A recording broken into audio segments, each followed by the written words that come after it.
what makes a Final Fantasy game a Final Fantasy game? Is it the classic turn-based combat?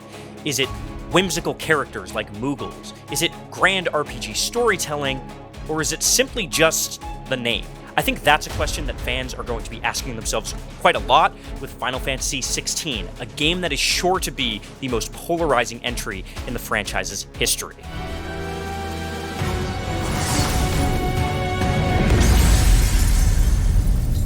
Hi, I'm Giovanni Colantonio. I'm the gaming section lead here at digitaltrends.com, and I'm here with my review of Final Fantasy XVI. Now, before we start, I just want to let you know that we are going to be showing some game footage from this that includes some story cutscenes, but any footage that we're showing here is more or less from the first 6 or 7 hours of the game and avoids any major spoilers. So, just a friendly heads up. Let's get this done. Final Fantasy XVI is a really important moment for the series. For a long time now, Square Enix has been transitioning Final Fantasy from a turn-based classic RPG to an action RPG that feels a little bit more modern.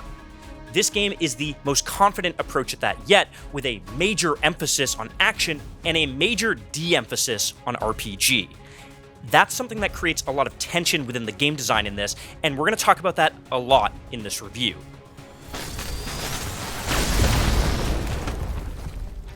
But before we do that, I want to talk just broadly about the story. Final Fantasy XVI is a much darker entry of this series. It tells the story of Clive Rossfield, a character who is on a bloody quest for revenge after a tragedy befalls his royal family. It kind of plays out like this gigantic version of Kill Bill, where Clive has to cut down Dominants, who are these characters within the world of Final Fantasy XVI that are the living embodiment of summons from the series past. Those are called icons here. You truly think a dominant's waiting for us in that village? Now, that dynamic is actually really interesting. You get this really grand, mythology-heavy story that contrasts with this incredibly personal story about a character who is dealing with this trauma from his childhood and desperately trying to move on from it, even though it keeps haunting him. Now, unfortunately, that's not really the full story of Final Fantasy XVI. That part of it is more of an intro that's really just the first act of the game, and it wraps up in this really disappointing and abrupt manner before moving on to this broader story about kingdoms at war and crystals. And I think there are some people who are going to love that part of the game. Final Fantasy has always featured dense world building like that, and that's certainly here for most of the game. For me, it's a little disappointing to start with this really personal story that I got invested in and have it move to something that admittedly is a lot more dry. But I want to go back to Clive's arc, because I think that story about a character that is trying to move forward and carve his own path towards the future, but being weighed down by his past, is actually the story of Final Fantasy XVI at large. This is very much a game that feels like Square Enix trying to do something new from the series while still attempting to maintain some of the staples that make Final Fantasy Final Fantasy. And the more it moves away and confidently tries to be its own new game, the better it is. And the more it sticks to those old things, the more trouble it runs into. Let's talk about the good half of that equation first. The action in this game is genuinely fantastic. Now, when Clive fights, he has a really modern basic attack system where he has a normal slash, a magic attack, a dodge, a parry, the things that you would expect from an action game in 2023. But the twist is, he also gets different iconic magic sets that all have different powers. Each one of them has different skills that work on a cooldown, as well as a special ability specific to that class. And Clive can equip 3 of these at a time, allowing him to mix and match a lot of different things. So, for example, if he equips fire magic, he gets this really powerful close-range magic and the ability to blink dash towards enemies so that he can get in close. Wind magic, on the other hand, is a little more aerial-based, and he has the ability to yank enemies towards him. Earth magic, on the other hand, is really powerful, but requires a timing-based wind-up, and also he gets the ability to shield against powerful incoming damage. And that system is fantastic, allowing for tons of creativity when it comes to comboing together different skills and abilities. A lot of the fun of this game comes from finding your own playstyle, finding which skills really match together well and fluidly move into one another. There's a lot of fun that comes from trying to melt down an enemy's stagger bar as fast as humanly possible. It's incredibly satisfying and something that I think is going to make for some amazing combo videos in the next couple of months. It feels a lot like Devil May Cry, and that is no coincidence because the lead combat designer on this game worked on Devil May Cry. Now, that part of the action is amazing, but it's actually not even the part that I'm most excited about. That would be the icon battles. In the major boss battles in this game, Clive takes on the form of Ifrit and fights against different icons and summons from Final Fantasy history. All of those fights are incredibly cinematic, larger-than-life kaiju battles between giant monsters, and they are totally different from one another. The first icon battle in this game is a flashy 3D space shooter that feels like a modern reimagining of Panzer Dragoon. A later one has me moving down a half-pipe like Sonic the Hedgehog and dodging incoming attacks, and that's only 1/4 of that battle. It is a giant, ever-changing 30-minute fight that is one of the best boss fights I've ever played in a video game. In fact, a lot of these fights, I think you could argue, are some of the best and most detailed boss fights that have ever been put into a game. It's also worth mentioning that these icon battles look incredible. I mean, these are some of the best visuals that you will see on the PS5, if not in video games at large. Granted, those visuals are not consistent throughout this game, so be prepared. While you're going to see these incredible cutscenes, you're also going to see NPCs that look like they stepped out of the PS3. You can really feel where the budget was spent in this game, and that also creates a little bit of tension. Do with us what you will. There's also some inconsistent performance that I experienced during this. I especially noticed that in the last area where the frame rate started to stutter a little bit more. It does look great and perform okay enough overall, but just be prepared for those hiccups. You're not going to get a smooth 60 frames per second the entire game until it's patched. Now, that's the part of this game that I think really shines, and it's the part of the game that feels really new, too. It feels like Square Enix trying to actually hit the scope that these classic Final Fantasy games always teased at. They are massive, larger than life, and really get at this spectacular fantasy element that makes it feel like a huge blockbuster. If Final Fantasy is going to keep with its action element, I think this is the way to go. And all of that strong action makes for what I think would be an incredible 10 to 12 hour game that's focused, fast, and fun.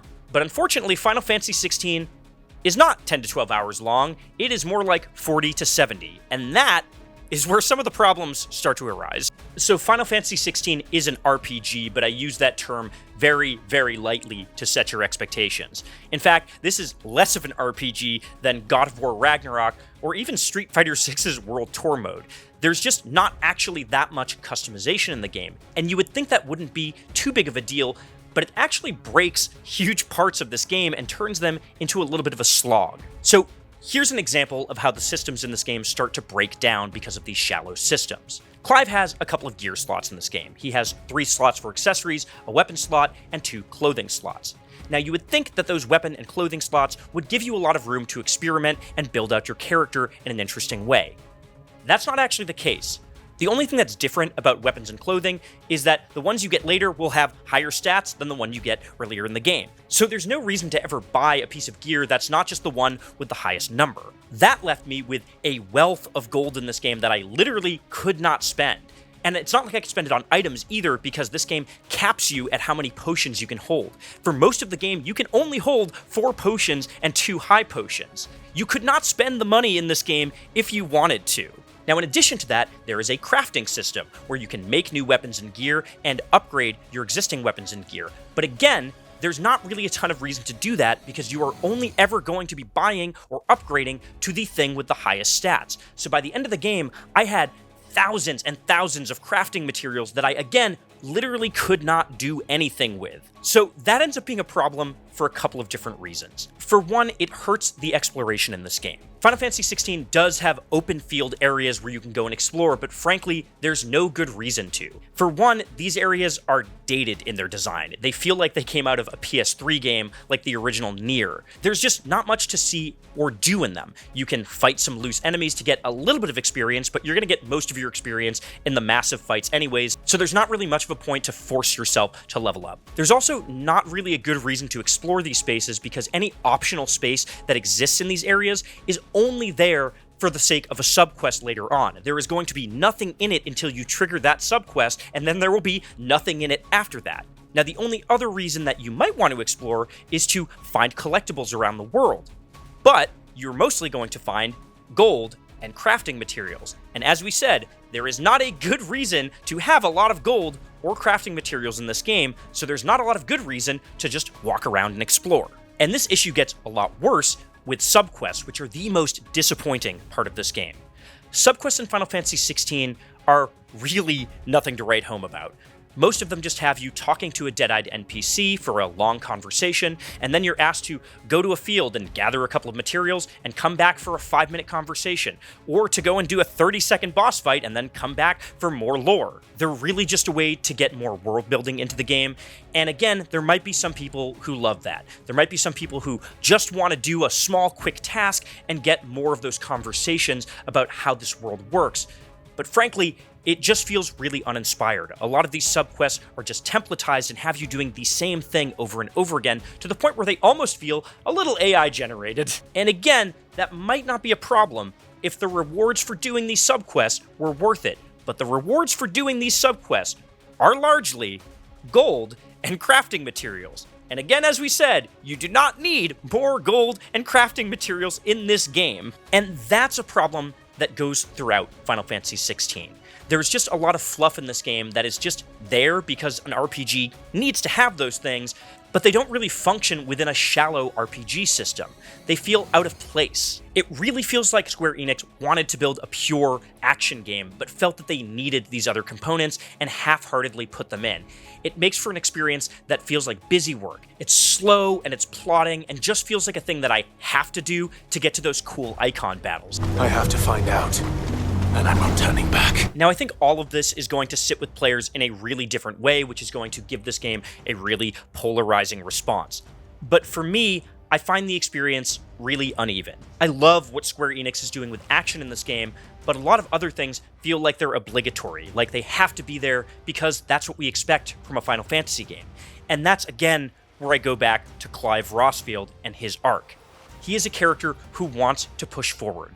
He's not a character who wants to be defined and held back by his past. He wants to be his own person, but he has to deal with that before he can move on. And that's what Final Fantasy XVI is to me. It's a transitional game where Square Enix is getting people used to the idea of Final Fantasy being a pure action game, while still trying to deliver on fan expectations of what a Final Fantasy game should be.